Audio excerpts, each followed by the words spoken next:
Hey everyone, so my presentation is about the ethnic Vietnamese group in Cambodia. This group has been marginalized and faced a lot of hardships such as forced deportation and persecution. So Cambodia is located in the southeast region of Asia.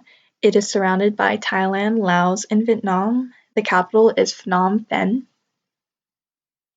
Cambodia's population is approximately 16 million people. As of 2017, their unemployment rate was 0.3%. However, according to official stats, they have a high underemployment rate, which can cause a bit of tension within their economy. They have a constitutional monarchy with King Norodom Tsunami reigning as head of state since 2004. The official language is the Khmer language, and the official religion is Buddhism. The picture you see right here is the Angkor Wat Temple, which is a major tourist attraction within Cambodia. Cambodia is one of the poorest Asian countries. However, in recent development, they have started to see economic success.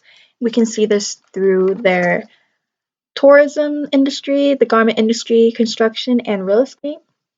Their main exports are textile. So in 2017, 68% of their total exports were textile. So the green that you see right here is all the textile things that are being exported out.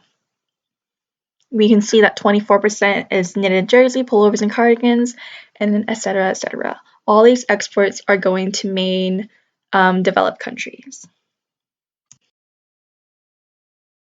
The ethnic groups in Cambodia are the Khmer, which are Cambodians, which make up 90% of the population, Viets 5%, Chinese 1%, and others 4%.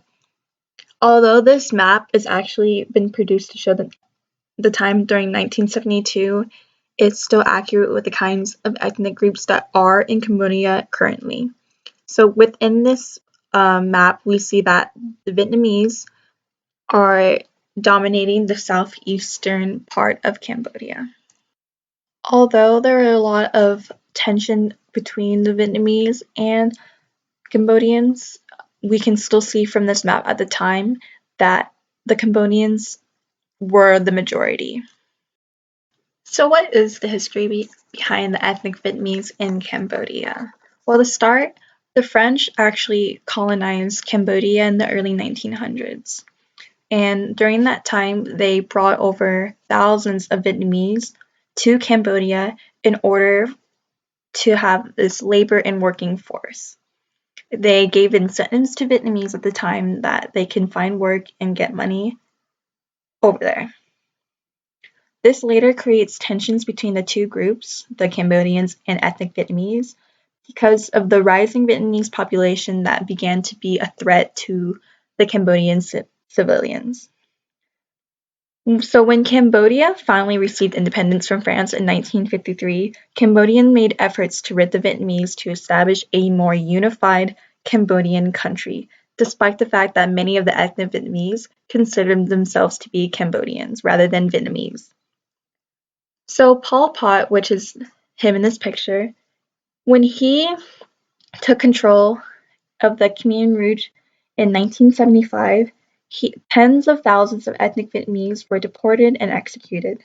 Their property and documentation were destroyed or taken, causing the Cambodian government to categorize them as foreigners. So many of the ethnic Vietnamese who were not killed in the massacres were actually forced to deport to Vietnam, and then now they were considered refugees. But once the Khmer Rouge Empire fell, many of these ethnic Vietnamese immigrants migrated back to Cambodia in hopes that they can go back to a country where they felt they belonged. They wanted to receive citizenship and be seen as the Cambodian nationality. However, that wasn't the case. The citizenship requirement was at least one parent had to be Khmer, and they had to at least live in Cambodia for at least 7 years with a residence card to obtain citizenship.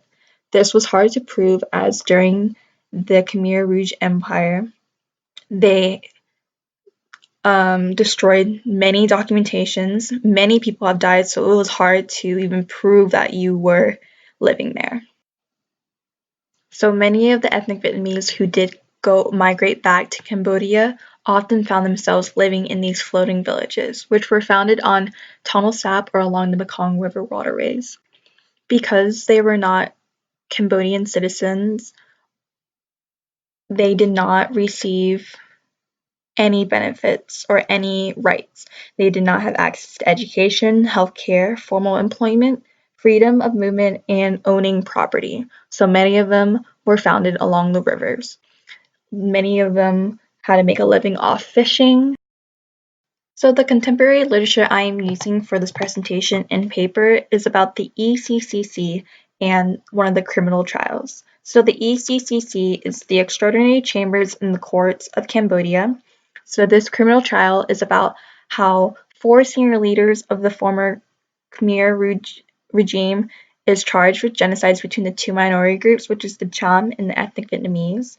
This article is basically expressing and explaining how their human rights have been violated, and in hopes that this will bring access or recognition that they deserve the Cambodian nationality, and a request for the collective and moral reparations that they have endured during this time. So the class materials I want to bring up are the Young article, which Young mentions the theory of the minority group threat, which is fear of the dominant group privileges being challenged or at risk, which leads to support of anti-immigration policies. Young also mentions ethnic nationalism, which is what the collective in Cambodia wanted to achieve. It makes it difficult to accept immigrants, but also creates restricted attitude towards immigration. The UDHR, which is the Universal Declaration of Human Rights, Article 13, which is the freedom movement, and Article 15, the right to nationality, can be seen through this immigration with the ethnic Vietnamese group. To bring all this material together, we see through the criminal trial that the ethnic Vietnamese rights were being violated. Their right to move and the right to nationality, which many of them wanted to have the Cambodian nationality, even though they were ethnically Vietnamese, they were not able to achieve because of the history and because of the massacres, the persecution, and deportation. They were left to, in their own demise, to create their own villages. To sum up and just synthesize all the materials that I have presented, it is clear that the ethnic Vietnamese immigrants' rights were being violated. They did not have the right of movement. They did not have the right to nationality, as many of them considered themselves to be Cambodian. And we can see through Young's article the reasoning behind the Cambodians' policies, their citizenship requirements, and just in general, the actions they have caused towards this group. And through the contemporary piece about the ECCC and the criminal trials, we are now starting to see steps in the right directions for this immigrant population to have their own rights of like the freedom of movement and the right to the Cambodian nationality, which was not seen before. So because of the Khmer Rouge regime and the events that took place during that, I want to propose a research question to any of the social sciences about getting data and research about those who did survive the events and the massacres, because not much of the data is accurate within Cambodia in regards to the ethnic Vietnamese population. Also, another research question I want to propose is the relationship between Vietnam and Cambodia during this time.